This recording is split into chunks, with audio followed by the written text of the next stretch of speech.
So welcome to Emacs coding classes. This is VK Sinaya and today I am going to represent with you the function topics we are going to touch today. So in the C programming we are going to see that is the what is function in the C we have to understand. Okay, and we know that our any programming like any languages programming language can't be perform any action without function. We can also see in our real life we can't perform anything without our function. Like if you are going to talking about the function, that is function is nothing but a system which providing the output. If you are giving the n numbers of input there, so it will be give the finite output and you have to take the finite time for execution of your process. मतलब simple से कहने का मतलब ये है कि function एक ऐसा सिस्टम है जैसे फॉर एग्जांपल हम आपको मैथमेटिक्स के थ्रू आपको इसको समझाते हैं जिसको आप आसानी से इसको समझ सकते हैं. जैसे मान लीजिए हमारे पास हम ट्रिग्मेट्रिक फंक्शन हम पढ़ते थे पहले, तो हमारे पास साइन थीटा हम लिखते थे पहले. ठीक है, we have to the trigonometric function, this is your sin theta. So this is the function, this is a trigonometric function. What is function we have to understand. In that function we are giving the input. हम लोग theta के अंदर input provide कर देते, तो हम बोलते थे कि बताइए मेरे को साइन 30 डिग्री की वैल्यू कितनी होगी, तो थीटा की वैल्यू हमने दिया 30 डिग्री. ओके, और ये पूरा system you have to the give the output. So sine 30 की वैल्यू हमारी आती थी 1/2, right? That is we have to the this. So what is Yes. function we have to the understand here. Function is nothing but a system. You can provide the input and after providing the input in the finite time it will give the output to that. That is the your function. You can see our C program in the code blocks ID I am going to talking about. Here is the main function we have to discuss here. You can see this is the main function and inside that you are going to write the code, right? So function is the system. You can provide whatever you are going to write the logic here. तो आप यहाँ पर जो कुछ भी logic right करते हो, so that's ये हमारा क्या होता है कि हम यहाँ पर लॉजिक राइट कर रहे हैं, तो हमने क्या किया फंक्शन के अंदर इनपुट दिया, इंस्ट्रक्शन दिया है. क्लियर है, वी हैव टू अंडरस्टैंड. तो फंक्शन के अंदर हम यहाँ पर इनपुट दे रहे हैं और we have to provide to this input here. तो यहाँ पर हम इनपुट इसके अंदर देते हैं, इस पैरेंथेसिस के अंदर, तो ब्लैंक करते हैं.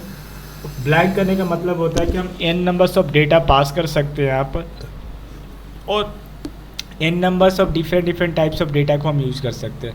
तो इसके अंदर जो कुछ भी हम यहाँ राइट करते हैं इस ब्लॉक्स के अंदर, तो यहाँ पर हम डेटा को देते हैं provide the input here and after providing the input हम लोग कंपाइल करते हैं कोड को और ये फंक्शन क्या करता है, प्रोसेस करने के बाद हमें एक आउटपुट देता है स्क्रीन पर.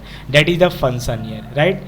So in the simple way I am getting to that. So what is function, but we are going to the computer science world and we have to understand according to the computer science, according to the programming world. So I am going to the say today function is a group of the piece of code. Function is a set of code. We have to just say function is nothing but a set of code. That is we have to just say that is a group of code in there and inside that code it will perform some task. Every code will be perform some task. That is your function. So function is nothing but a set of code, that is the block of code which perform the task one by one. That means it is going to the perform your task one by one. That is your function here, right? So in the simple word हम बोलेंगे कि function एक code जो code है हमारे पास उसका group होता है और वो ग्रुप क्या करता है, हर एक कोड एक एक टास्क परफॉर्म करेंगे one by one, means step by step अपना वर्क परफॉर्म करेंगे. That is the function here. So we have to understand to this function.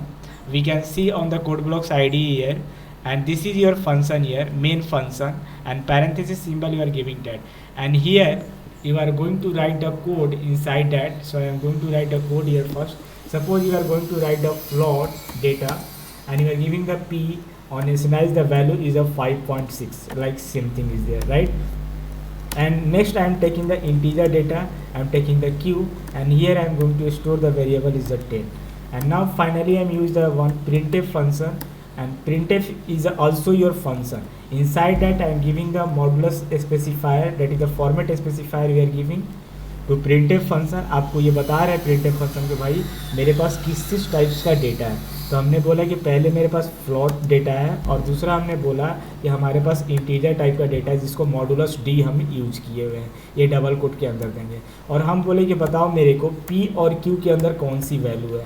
तो यहाँ पर प्रिंटफ फंक्शन क्या करेगा कि स्क्रीन पर शो करेगा, ये हमें आउटपुट देगा। यहाँ पर हमने क्या किया कि ये जो डेटा हमने राइट किया फ्लोट पी, इसका मतलब ये है कि आपने एक ब्लॉक बनाया मेमोरी के अंदर, रैम के अंदर, और पी एक ब्लॉक है आपका जिसका जो साइज है वो 4 बाइट है, क्योंकि फ्लोट का जो साइज होता है वो 4 बाइट होता है सी प्रोग्रामिंग में। और इसके अंदर आपने स्टोर कर दिया 5.6, ये आपने किया इस कोड के थ्रू, ठीक है, रैम के अंदर। फिर जैसे ही आपने code integer int keyword right किया, क्यू एक वेरिएबल लिया और उस पर 10 स्टोर कर दिया। तो आपने एक अदर ब्लॉक बनाया क्यू नाम का रैम के अंदर और उसके अंदर आपने स्टोर कर दिया है 10, और इस ब्लॉक का जो साइज है वो 2 बाइट है, ठीक है।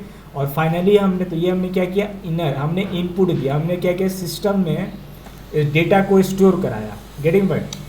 और प्रिंटफ फंक्शन से बोला कि इन दोनों वैल्यू को फेच करो मेमोरी के अंदर से, स्क्रीन पर लेकर आओ, मेरे को दिखाओ कि क्या ये वैल्यू स्टोर है, तो कितना स्टोर है, गेटिंग पॉइंट। तो हमें अपने स्क्रीन पर आउटपुट पर हमें देखना है पी और क्यू की वैल्यू। तो मेरा कहने का यहाँ पर तात्पर्य ये है आपसे कि हमारा फंक्शन जो होता है क्या कहते हैं कि सेट ऑफ कोड होता है। तो देखो एक कोड हमारे पास ये है, वन कोड, सेकेंड कोड ये, इसको हम वेरिएबल इनिशियलाइजेशन बोलते हैं, और वन कोड ये। तो ये 3 कोड है हमारे पास। तो इसका ग्रुप किसके अंदर बना, ये ब्लॉक हो गया। तो ये ओपनिंग ब्रेसेज है और ये क्लोजिंग ब्रेसेज है। तो इसके अंदर, इस ग्रुप के अंदर हमारे सेट ऑफ कोड है। That's why I am going to the say function is the set of code. ये सेट ऑफ कोड हो गया, और ये जो टास्क एक परफॉर्म करता है, जो भी आपने कोड इसके अंदर राइट किया है तो वो एक टास्क परफॉर्म करेगा। तो इसका क्या, ये क्या टास्क परफॉर्म किया है, इसने वेरिएबल जो है वो ब्लॉक बनाया, उसके अंदर वैल्यू स्टोर किया, इसका पहले का वर्क हुआ। सेकेंड का टास्क क्या परफॉर्म हुआ, ये वाला पार्ट परफॉर्म हुआ, ठीक है। थर्ड वाला जो बोलेगा उसको स्क्रीन पर लेके आओ, डैट इज योर। और ये कर कौन रहा है, तो ये मेन फंक्शन कर रहा है, ये जो बंदा है ना main function, that is doing your work. So that is the function is a set of code which perform the task step by step. तो पहला इसको टास्क परफॉर्म करेगा, सेकेंड इसको करेगा, थर्ड इसको करेगा। That is the meaning of your function. I hope everybody is getting to this point, right. So thank you to watching to this section.